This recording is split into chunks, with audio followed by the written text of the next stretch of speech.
তো common noun হচ্ছে proper নাউনের এক জাতীয় নামকে আমি কমন নাউন বলবো। যেমন প্রপার নাউনে আমরা সাকিব, এই সাকিব দিয়ে সাকিব আল হাসান, সেটা আসলে কি, সে একজন আসলে প্লেয়ার, সো প্লেয়ার হবে হচ্ছে কমন নাউন। আরাফাত একজন প্রপার নাউন, এটা মানুষের নাম, সেটা একজন পুরুষের নাম, সো কমন নাউন হবে ম্যান। ঢাকা একটা প্রপার নাউন অবভিয়াসলি, কিন্তু ঢাকা আসলে একটা কি, রাজধানীর নাম, সো রাজধানী মানে ক্যাপিটাল, ক্যাপিটাল একটা কমন নাউন। হ্যামলেট একটা চরিত্রের নাম, যদিও হ্যামলেট আমি একটা বই লিখেছিলেন শেক্সপিয়ার, তো হ্যামলেট আসলে একটা বইয়ের নাম। বুক একটা কমন নাউন এবং এক জাতীয় নাম প্রপার নাউনে, সো বুকটা হবে হচ্ছে কমন নাউন। দ্য পদ্মা নদী দিয়ে, নদীর নাম বোঝাচ্ছে, সো রিভার হবে হচ্ছে কমন নাউন। এখন আমরা কমন নাউনের কিছু ক্রাইটেরিয়া দেখব, যার মাধ্যমে আমাদের কনসেপ্টটা কমন নাউনের প্রতি আরও ক্লিয়ার হবে ইনশাল্লাহ। আচ্ছা, কমন নাউন হচ্ছে গণনা করা যায়, এবং যে কোনো জীবিত প্রাণী আসলে কমন নাউন হবে। এবং নাউন, যে নাউন নিয়ে আমরা আলোচনা করতেছি সেই নাউনটাও একটা নাউন, এবং সেই নাউনটা হবে হচ্ছে কমন নাউন। তাহলে বোঝা গেল কমন নাউনের কিছু ক্রাইটেরিয়া। এখন আমরা নোট নিয়ে আলোচনা করব। তো নোট ওয়ানে কমন নাউন বাক্যে একা বসে না, এটা খুবই ক্রুশিয়াল একটা রুল এবং ইম্পর্টেন্ট, যেটা হচ্ছে আমরা কমন নাউন বাক্যে একা বসতে পারবে না।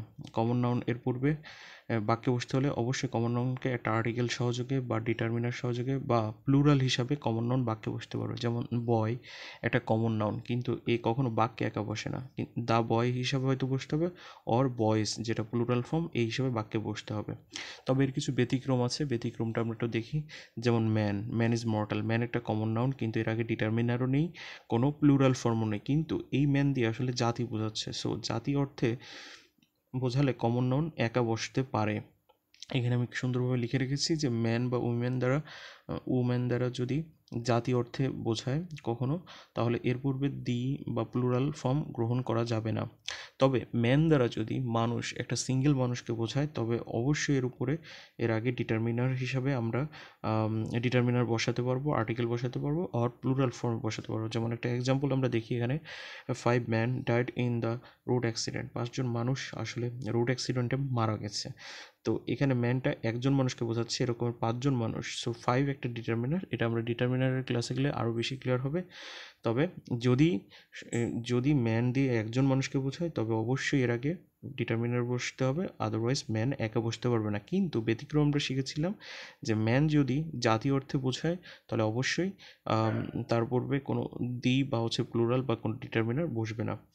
তো নোট টুতে আমরা একটু আলোচনা করব যে আমরা কোনো একটা অ্যাডজেটিভকে যদি কমন নাউন করতে চাই তাহলে কি করতে হবে।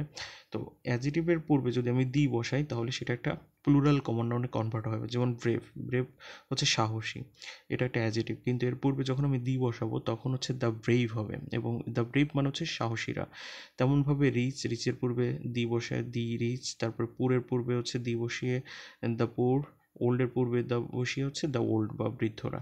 এই সমস্ত সবগুলো কমন নাউন আসলে প্লুরাল, সো আমরা ভার্ব হিসাবেও প্লুরাল ভার্বটা গ্রহণ করব। একটা এক্সাম্পল দেখলে আশা করি ক্লিয়ার হয়ে যাবে। আচ্ছা, এখানে আমরা এক্সাম্পল দেখছি, দ্য ইজ নাকি আর হবে। যদিও আমি এখানে আরকে গ্রহণ করেছি, কিন্তু কেন গ্রহণ করেছি, যেহেতু দ্য রিচ একটা ধ্বনি, এবং দ্য হচ্ছে এর পূর্বে বসে দ্য রিচ হচ্ছে অ্যাডজেটিভ, এবং দ্য এর পূর্বে বসে দ্য রিচ প্লুরাল হয়েছে। সো এই ক্ষেত্রে আমরা ইজ নিতে পারবো না, ভার্ব হিসাবে আর প্লুরাল অক্সিলারি ভার্বটা গ্রহণ করতে পারবো। The rich are not always happy, ধনীরা সবসময় আসলে খুশি থাকে না। তো আশা করি আমাদের কমন নাউন নিয়ে যে সমস্ত কনফিউশন ছিল বা হচ্ছে মোটামুটি ধারণা, এটা ক্লিয়ার হয়েছে। এখন এরপরে আমরা কালেকটিভ নাউন নিয়ে আলোচনা করবো ইনশাল্লাহ।